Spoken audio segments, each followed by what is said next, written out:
एक पत्र है, अच्छा है, देखिए। एक बेटी ने लिखा है,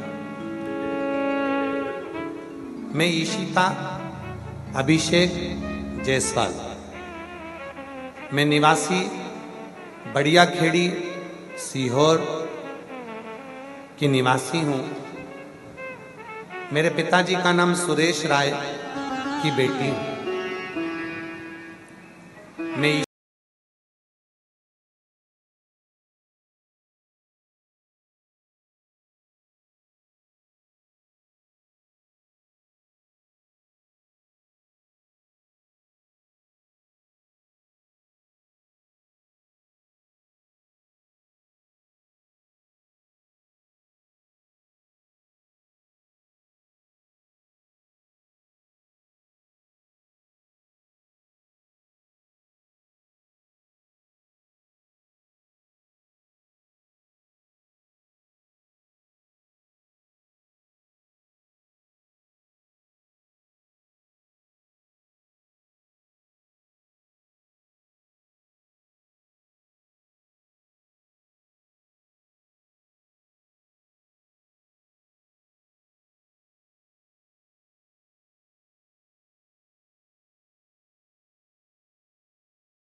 हमने एक बार कहा था, आप लोगों को बताया था कि पहले का विवाह और आज का विवाह दोनों में अंतर है।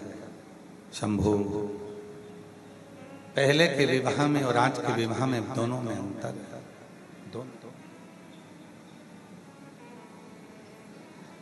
पहले के विवाह में लड़की चाय लेकर आती है, रखती है, निगाह एक सेकंड के लिए, क्षण के लिए ऊंची करती है, लड़का लड़की को देख लेता है, लड़की लड़के को देख लेती है, और वो विवाह ऐसा जमा कि आज तक चल रहा है। आज तक वो चल रहा है। और ना मानो तो ईश्वर रतिराम पाटीदार। क्यों पाटीदार जी? पुराने समय का जो संबंध होता था, और हमको लगता है पाटीदार जी आप भी गए होगे ना, तो आपने भी तब 2-4 घंटे मिलकर बात नहीं करी होगी हमारी काकी जी से। करी थी क्या? नहीं, केवल गए, मिले, रिश्तेदार बता दिए ये लड़की है, ये लड़का है, संबंध पक्का हो गया। 2 क्षण के लिए देखा, पक्का हो गया, और आज तक चल रहा है। और एक आज का संबंध लड़का लड़की को मिला, लड़का लड़की से संबंध हो गए, मिलाया जाए, मिलाया जाए, और तो भी वो संबंध टिकता कि नहीं टिकता ये किसी को नहीं। अंजनी पीठ के पीठाधीश्वर हमारे बीच में पधारे, एक बार जोरदार ताली बजाकर उनका साथ।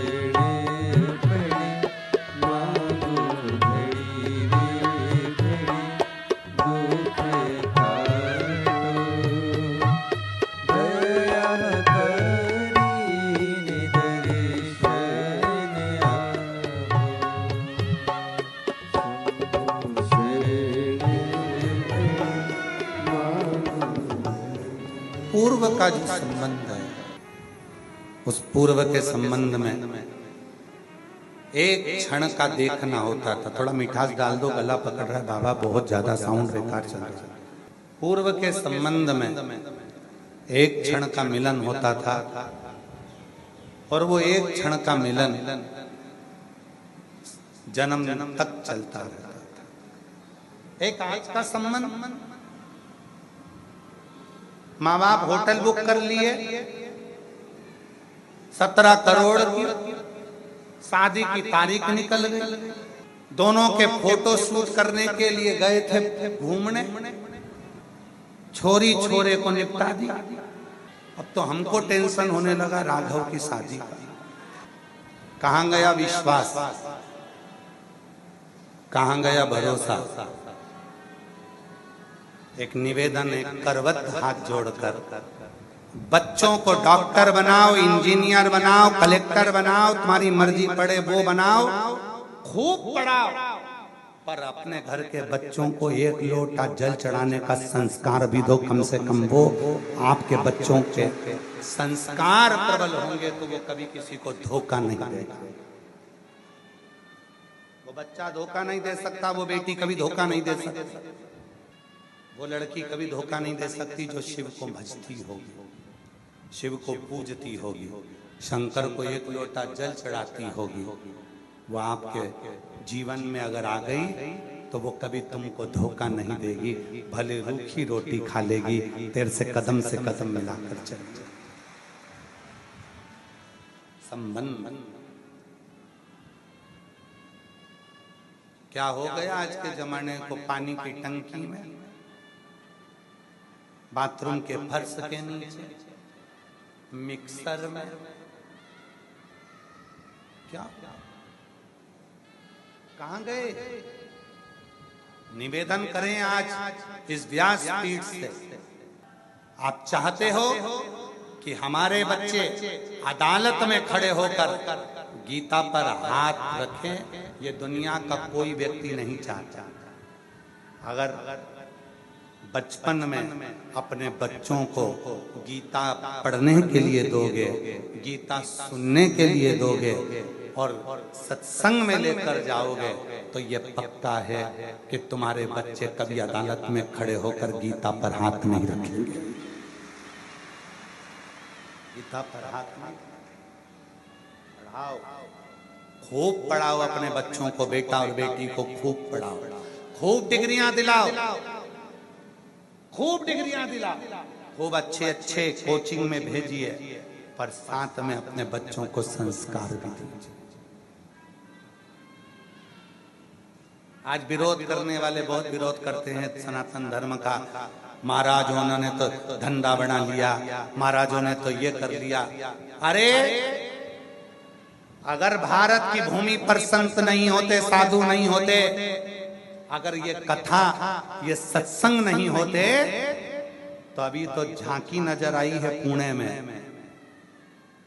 अभी तो थोड़ी सी झांकी दिखी है कि गए थे और धक्का दे दिया, और वो वहां घूमने गए थे और वहां मार दिया, वहां गए थे वहां मार दिया। अभी तो झांकी नजर आई है। केवल भारत की भूमि पर एक सत्संग, प्रवचन, कथा एक ऐसी होती है जो आपको गलत कार्य से रोकती है और अच्छे कार्य की ओर लेकर जाती है। श्रेष्ठ संस्कार। घर में कार कम होगी ना चलेगा, घर में सोफा सेट कम होगा ना चलेगा, पर आप अपसेट मत।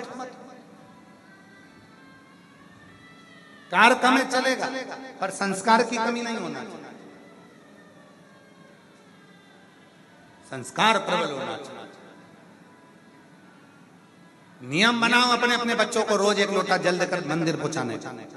देखो, जिसके घर के बच्चे मंदिर की सीढ़ी पर चढ़ना प्रारंभ कर देते हैं, जिसके घर के बच्चे शंकर मंदिर में एक लोटा जल चढ़ाना प्रारंभ कर देते हैं, उस घर का बुजुर्ग कभी वृद्धाश्रम में नहीं मिलेगा, कभी नहीं मिलेगा वो वृद्धाश्रम में।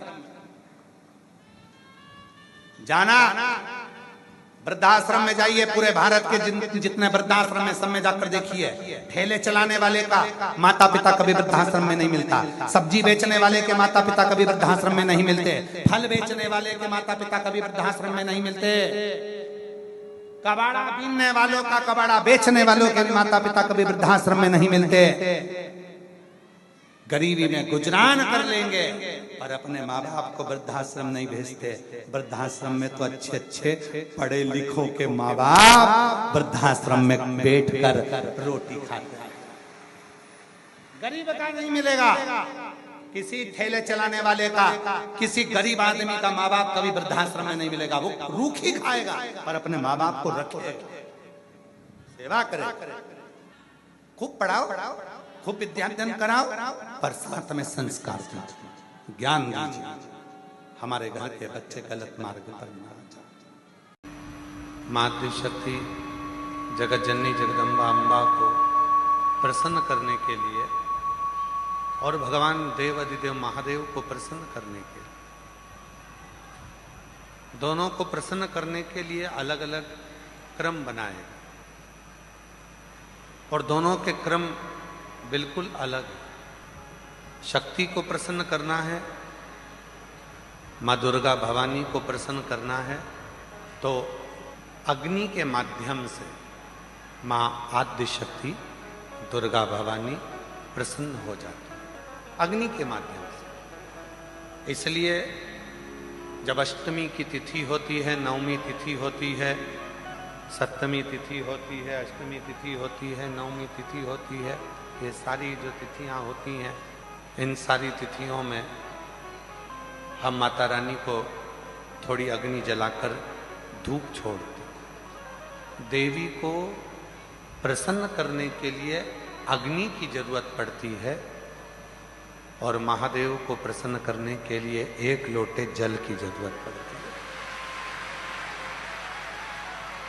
अब मत छेड़िए, करबद्ध निवेदन है आप लोगों से, थोड़ा चल लेने दो।